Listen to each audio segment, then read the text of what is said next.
누구 실까? 아무한테나 손대지 말라고 못 배웠나?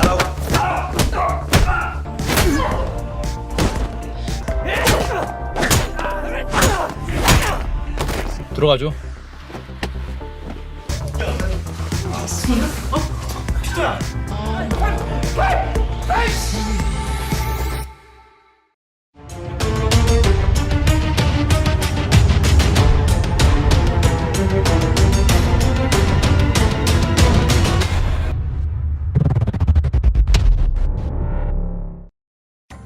Melanjutkan episode sebelumnya di mana Pildo dan anak buahnya berusaha menangkap seorang pengedar bernama Mengo.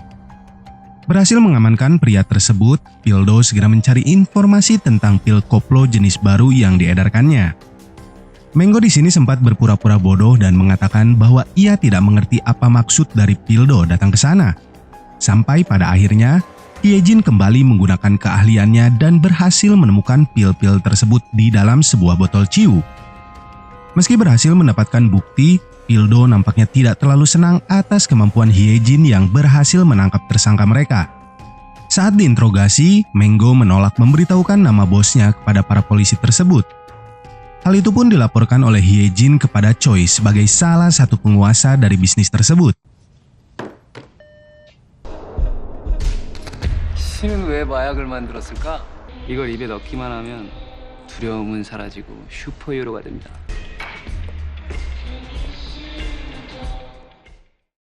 Setibanya di kantor, Hyejin mulai mencari tahu segala informasi tentang pembunuhan ayahnya di komputer kepolisian.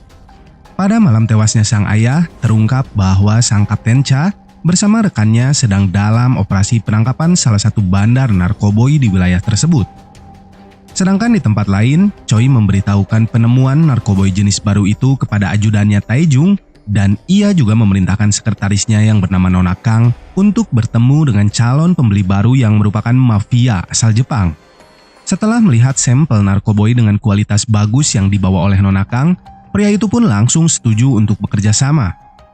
Di kantornya, Hyejin sudah tak sabar ingin kembali menginterogasi Mengo untuk mencari informasi tentang bos mereka. Namun Pildo mengatakan bahwa mereka harus sabar dalam menghadapi para pengedar yang sulit untuk membuka mulutnya. Selang beberapa jam saja, salah satu anggota mereka mendapatkan informasi tentang sebuah pergerakan dari target yang mereka intai selama ini. Dipimpin oleh Kapten Cha, mereka pun segera melakukan rapat untuk menangkap orang tersebut. 겉으로는 호텔 이베리아 대표지만 앞으로 50분 뒤에 채무진에 도착한다. 출동. Hyejin yang tak mengira bahwa target mereka adalah Choi nampak bingung harus berbuat apa. Beberapa tim pun dibagi untuk mengikuti Choi yang sedang bergerak menuju pabrik milik rekan yang tewas karena berkhianat sebelumnya. Kapten Cha selaku pemimpin operasi ini mulai memerintahkan anak buahnya untuk bergerak. Satu persatu, anak buah dari Choi mereka lumpuhkan.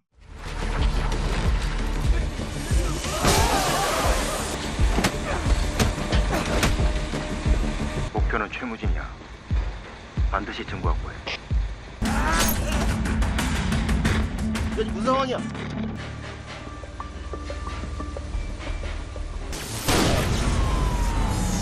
야, 괜찮아. 총소리 누가 쐈어 이거?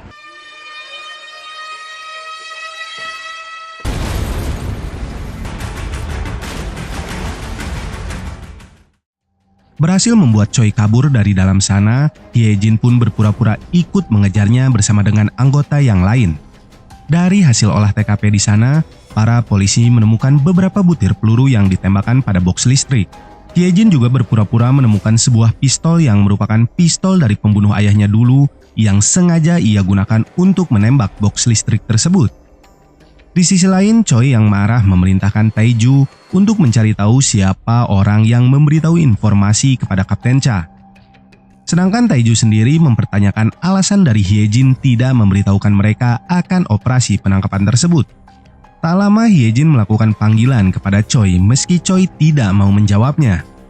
Ia pun kemudian kembali ke kantornya untuk melihat proses interogasi para tersangka dari kapal tersebut.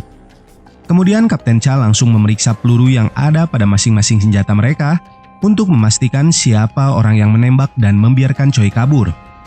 Setelah mendapati tidak ada peluru yang berkurang dari senjata milik anak buahnya, Pildo kemudian menjelaskan siapa Choi sebenarnya, di mana ia adalah target utama mereka selama ini. Salah satu petinggi kepolisian kemudian masuk ke dalam sana dan memarahi Kapten Cha atas insiden tersebut. Ia memerintahkan Kapten Cha untuk membereskan kekacauan yang diakibatkan dari operasi penangkapan tersebut.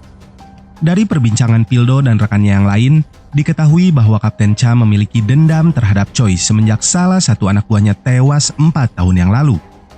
Ye-jin kemudian kembali menelpon Choi dan meminta maaf karena tidak memberitahukan operasi tersebut dikarenakan dilakukan secara mendadak.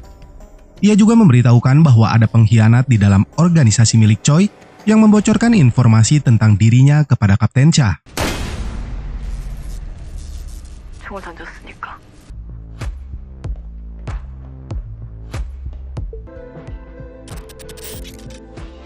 들켰어, 씨. Ye-jin kemudian mengikuti Kapten Cha menuju Badan Forensik Nasional. Terlihat di sana Kapten Cha bertemu dengan seorang pria yang memberikannya sebuah dokumen hasil forensik dari pistol yang ditemukan di TKP sebelumnya. Sedangkan di tempat lainnya, si Jae mengajak anak buahnya untuk menyerang salah satu markas milik Choi. Jae yang dendam atas kejadian sebelumnya itu pun menyerang tanpa ampun semua orang yang ada di dalam gym milik Choi, termasuk mantan atasannya Taiju.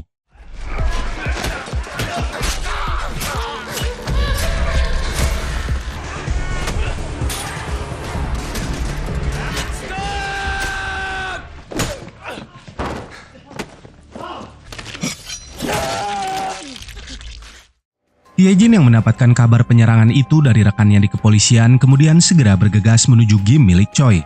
Setibanya di sana, tak satu pun anak buah dari Choi mau memberitahukan siapa pelaku penyerangan kepada pihak polisi. Choi yang mengetahui kabar itu pun meminta kepada Nona Kang agar tidak satu pun anak buahnya yang mengatakan apapun kepada polisi. Dari TKP yang ada di sana, Pildo dan Ye-jin menemukan pil koplo jenis baru tergeletak di tengah lokasi kejadian. Mereka pun mulai mencari petunjuk lainnya dari kamera pengawas yang ada di sekitar lokasi dan juga menanyai beberapa orang yang berada di wilayah tersebut. Di tempat lainnya, Choi mendatangi upacara pemakaman anak buahnya yang tewas pada insiden tersebut. Tak lama, Kapten Cha bersama Pildo juga datang ke acara pemakaman tersebut. Mereka berdua sempat berpapasan dengan Ye-jin yang baru saja berniat pergi dari sana. Setelah selesai berdoa di dalam sana, Kapten Cha kemudian mendatangi Choi dan memberinya peringatan sekaligus ancaman. Namun, Choi sama sekali tidak takut akan semua ucapan Kapten Cha. Sedangkan si Jae bersama si Dodi yang kini menjadi geng pesaing dari Choi, mulai berencana untuk menemukan sosok dari Ye-jin yang dulu membuat mereka berdua dikeluarkan dari geng Dongcheon. Sosok dari Jae pun diketahui oleh salah satu rekan Ye-jin. Kapten Cha lalu memimpin rapat untuk menjebak Choi dengan melepaskan Mango sebagai umpannya dan membuat kedua geng itu saling menyerang. Ye-jin yang baru saja menyadari bahwa itu adalah si Jae yang dulu berusaha mencabulinya, segera melaporkan hal tersebut kepada Choi. Choi sendiri langsung menyuruh Taiju untuk mencari lokasi keberadaan si Jae untuk membalaskan dendam kematian anak buahnya. Namun setelah semua geng bawahannya berkumpul untuk menerima perintah selanjutnya, Choi malah menyuruh Taiju agar memerintahkan mereka pulang.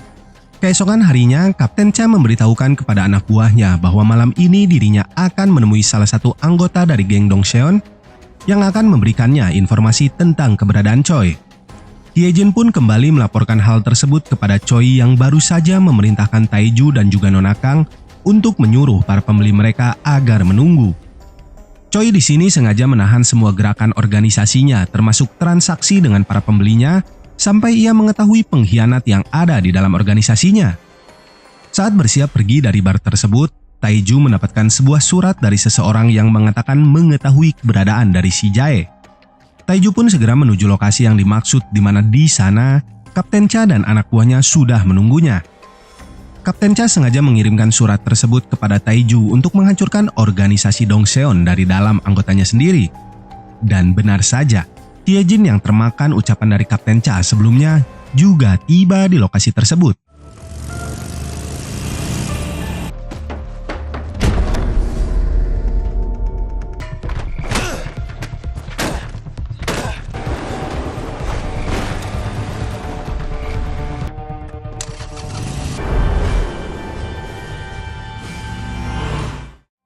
Menyadari ada mata-mata di dalam timnya, Kapten Cha memerintahkan Pildo untuk mengawasi Hyejin.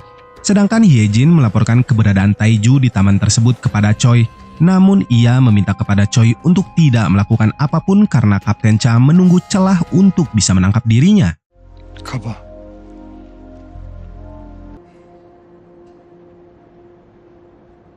이제 물결이 어디까지 가는지 지켜봐야지.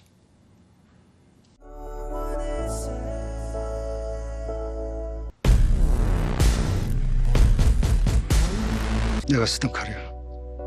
놈을 찾으면 바로 죽여. Keesokan paginya, Hyejin mendatangi Badan Forensik Nasional untuk mengambil hasil forensik pistol yang sengaja ia jatuhkan di kapal sebelumnya. Dari hasil forensik tersebut didapati bahwa pemilik pistol itu adalah seorang polisi bernama Jonsu. Penasaran akan sosok Jonsu, Hyejin memberanikan diri langsung bertanya kepada atasannya, Kapten Cha. Kapten Cha lalu mengatakan bahwa Jonsu adalah anak buahnya yang tewas dibunuh oleh geng Dongseon 4 tahun yang lalu saat dirinya bertugas. Hyejin yang semakin bingung kemudian menemui Choi dan mengatakan identitas dari pemilik pistol yang diberikan oleh Choi sebelumnya. Namun, Choi menyangkal bahwa geng Dongseon yang membunuh polisi tersebut.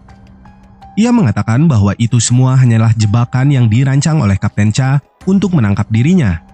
Sedangkan si Jae dan si Dodi mendatangi kediaman Menggo untuk memberinya pelajaran akibat disitanya pil koplo miliknya oleh para polisi.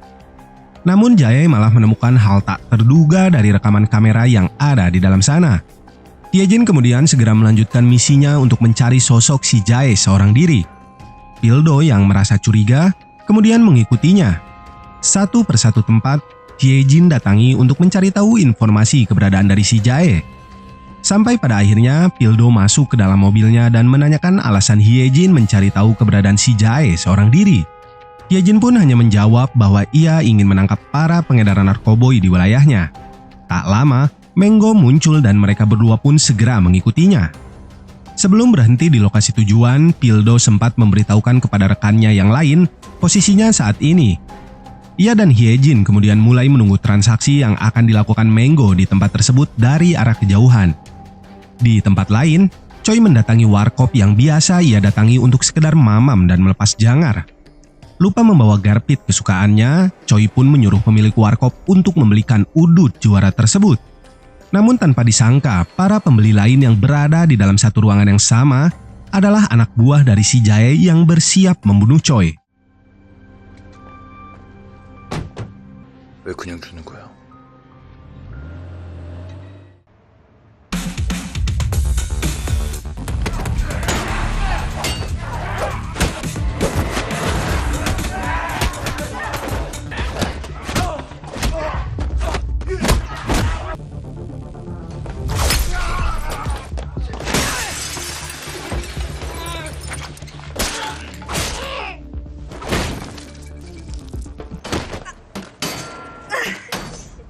내가 올해 대운이 들었다고.